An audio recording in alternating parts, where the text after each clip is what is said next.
Hey guys, Shanto here. এই বছরের শুরুর দিকে Redmi Note 7 Pro স্মার্টফোনটিকে লঞ্চ করেছিল Xiaomi এবং Vivo তাদের U3 স্মার্টফোনটিকে নিয়ে এসেছে এই স্মার্টফোনটিকে রিপ্লেস করার জন্য। অর্থাৎ Vivo তাদের U3 স্মার্টফোনে ব্যবহার করেছে Snapdragon 675 SoC, তাছাড়া পেছনের দিকে ট্রিপল ক্যামেরা সেটআপ এবং 5000 mAh এর ব্যাটারি ব্যবহার করা হয়েছে এই স্মার্টফোনটির মধ্যে। আর Vivo U3 স্মার্টফোনটি Redmi Note 7 Pro smartphone থেকে অনেক কম প্রাইসে লঞ্চ করা হয়েছে একই স্পেসিফিকেশন হওয়া সত্ত্বেও। যেমন চায়নার বাজারে 999 ইউয়ানে লঞ্চ করা হয়েছে 464 ভেরিয়েন্টটি, যেটা কিনা বাংলাদেশি টাকায় 10,000 টাকার মতো পড়ে। যদিও কিনা বাংলাদেশের বাজারে এই স্মার্টফোনটির প্রাইস আরও বেশি হবে। তো সম্পূর্ণ ডিটেলসে জানাচ্ছি এই স্মার্টফোনটি সম্পর্কে এবং বাংলাদেশে কবে নাগাদ এই স্মার্টফোনটি দেখতে পাবো তাও জানতে পারবেন এই ভিডিওর মাধ্যমে। তাই অবশ্যই ভিডিওটি শেষ পর্যন্ত দেখুন এবং ভালো লাগলে লাইক এবং সাবস্ক্রাইব করতে ভুলবেন না। ডিসপ্লের কথা বলতে গেলে 6.35 ইঞ্চির একটি ফুল এইচডি প্লাস রেজলিউশনের IPS LCD প্যানেল ব্যবহার করা হয়েছে U3 স্মার্টফোনটির মধ্যে। তবে প্রোটেকশন হিসেবে কোন গ্লাসটি ব্যবহার করা হয়েছে সেই সম্পর্কে এখনও জানা যায়নি।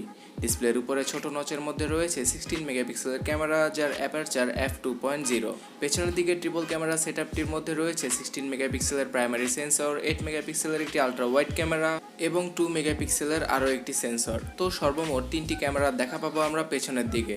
যেহেতু এখানে স্ন্যাপড্রাগনের 675 SoC ব্যবহার করা হয়েছে, তাই রিয়ার ক্যামেরা দ্বারা 4K তে রেকর্ডিং করা যাবে এবং ফ্রন্ট ক্যামেরা দ্বারা সর্বোচ্চ 1080p রেজলিউশনে রেকর্ডিং করা যাবে।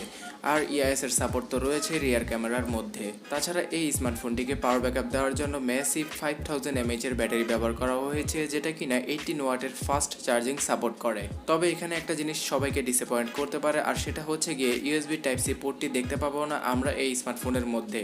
ট্রেডিশনাল মাইক্রো USB পোর্টটি ব্যবহার করা হয়েছে Vivo U3 স্মার্টফোনে। সিকিউরিটি হিসেবে এখানে ফিজিক্যাল ফিঙ্গারপ্রিন্ট স্ক্যানার এবং সফটওয়্যার বেস ফেস আনলক ব্যবহার করা হয়েছে। Out of the box Android 9 Pie এবং FantasOS 9 এর সাথে আসবে এই স্মার্টফোনটি।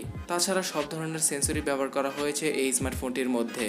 আগামী 21শে অক্টোবর থেকে চায়নার বাজারে এই স্মার্টফোনটি পাওয়া যাবে অনলাইনে এবং বাংলাদেশের মার্কেটে এই স্মার্টফোনটি আমরা নভেম্বরের শুরুর দিকে আনঅফিসিয়াল ভাবে দেখতে পারি, কারণ ভিভো তাদের ইউ এবং জেড সিরিজের কোনো স্মার্টফোন এখনো পর্যন্ত বাংলাদেশে লঞ্চ করেনি এবং ভবিষ্যতে এই সিরিজের স্মার্টফোনগুলো বাংলাদেশের বাজারে আনবে কিনা তা সম্পর্কে জানায়নি তারা।